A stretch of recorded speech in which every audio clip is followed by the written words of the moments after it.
చంద్రబాబు నాయుడు గారికి కనెక్షన్లు ఉన్న లీడర్ కాబట్టి అన్ని పార్టీల్లో కనెక్షన్లు ఉన్నాయి కాబట్టి ఆయన చేసి దాని విషయం కూడా దృష్టి పెట్టాలి. తర్వాత ఈవీఎంలు ఫస్ట్ ఈవీఎంలు తప్పు అని చెప్పింది చంద్రబాబు నాయుడు గారే. ఆయనతో పాటు ఉండేటువంటి ఆయన పార్టీ లీడర్ ఒక ఆయన హరిప్రసాద్ గారని ఆయన అయితే అరెస్ట్ కూడా అయ్యాడు. ఆ ఈవీఎంలు చూపించి ఇవి ఎలా పనిచేయవో అన్నీ చూపించాడు. ఆయన ఎక్కడ నొక్కితే ఎక్కడికో వెళ్ళిపోవటం ఇవన్నీ ఎలా ఉంటాయో చూపించిన ఆయన వాళ్ళు మీకు ఇప్పటికి కూడా ఈవీఎంల గురించి మొట్టమొదట మాట్లాడింది ఎవర్రా అని చూస్తే మనం చంద్రబాబు నాయుడు గారే అప్పు వచ్చేసాడు. దీని మీద కూడా ఏదైనా చేయండి.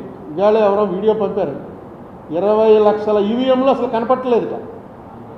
60 లక్షల ఈవీఎంలకు ఆర్డర్ ఇచ్చారు, ఇంపోర్ట్ చేసుకున్నారు, 40 లక్షలు వాడారు.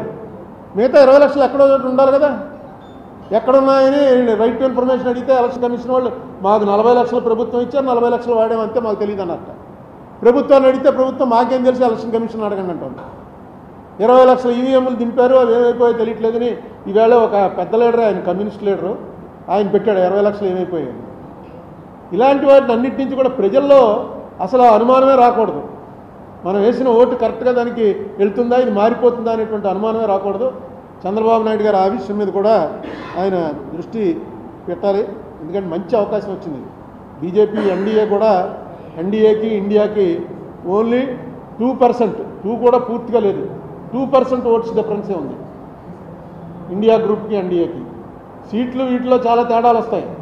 సీట్లు బట్టి కాకుండా ఓటింగ్ చూసుకుంటే ఎన్డీఏకి దీనికి కేవలం 2% కూడా పూర్తిగా లేదు, 1.9% తేడాలో ఉన్నారు.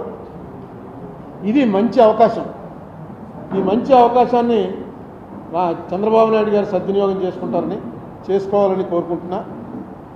మనకు కూడా ఇక్కడ ఇటువంటి వీళ్ళు కూడా వైసీపీ వాళ్ళు కూడా ఏం డిస్కరేజ్ అవ్వాల్సినటువంటి అవసరం లేదు.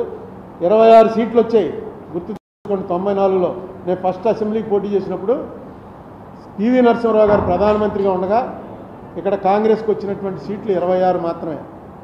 ఏది 294కి 26, 296కి 26 వచ్చింది. మళ్ళీ ఎలక్షను 96 నుంచి 99లో కొంచెం పెరిగాం. 2004 వచ్చేటప్పటికి 181 సీట్లతో అధికారంలోకి వచ్చాం. రెండే పార్టీలు ఉన్నప్పుడు, ఇప్పుడు రెండే పార్టీలు ఉన్నాయి ఇక్కడ. మిగతా పార్టీలు ఎవడో ఒకటి జారపడాలి.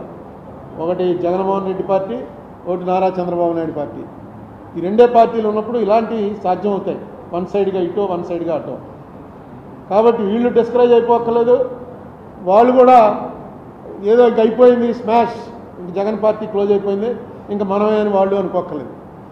ఇక్కడ ఈవేళ ఉన్నటువంటి వాతావరణం చంద్రబాబు నాయుడు గారి ఎక్స్పీరియన్స్ తగ్గట్టుగా రైట్ టైంలో రైట్ డెసిషన్ వచ్చిందని నేను అనుకుంటున్నాను. ఎందుకంటే ఇదే పాత్రలో ఇంకొకళ్ళు ఎవరైనా ఉంటే ఇంత బాగా ప్లే చేయలేదు. అంటే చేస్తారని నేను అనుకుంటున్నాను.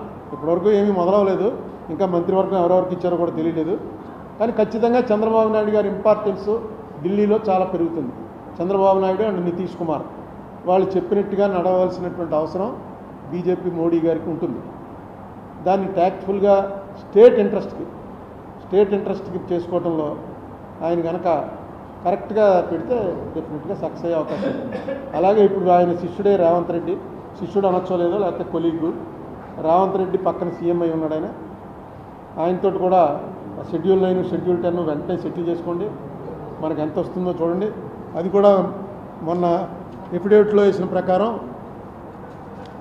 మన ఏపీ గవర్నమెంట్ వేసిన ఎఫిడేవిట్ ప్రకారం చూసుకుంటే అది ఎంత రావాలి మనకి, ఇంతకుముందు చెప్పాను మీకు, అది దాదాపుగా 1,30,00,000 కోట్లు రావాలి. 1,30,000 కోట్లు, 1,30,000 కోట్ల రూపాయల్లో 58% మనకు రావాలి.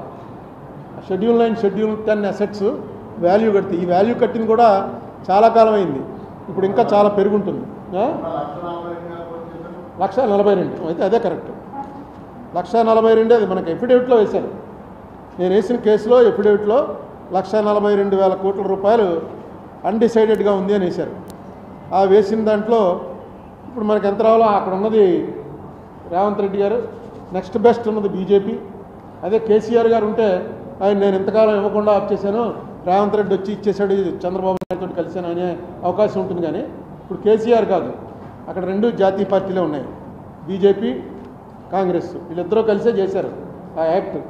అందుకని ఖచ్చితంగా యాక్ట్ ప్రకారం ఇంప్లిమెంట్ చేయండి అంటే రేవంత్ రెడ్డి గారు ఆల్రెడీ ఒక కమిటీ వేశారని మొన్న ఎప్పుడో పేపర్లో చూశాను. రేవంత్ రెడ్డి గారు ఖచ్చితంగా చంద్రబాబు నాయుడు గారు అంటే వీళ్ళిద్దరికీ కూడా కొంత పాత పరిచయాలు ఆ క్లోజ్నెస్ ఉంది కాబట్టి దాన్ని కూడా స్టేట్ ఇంట్రెస్ట్కి వాడాలని కోరుకుంటున్నా.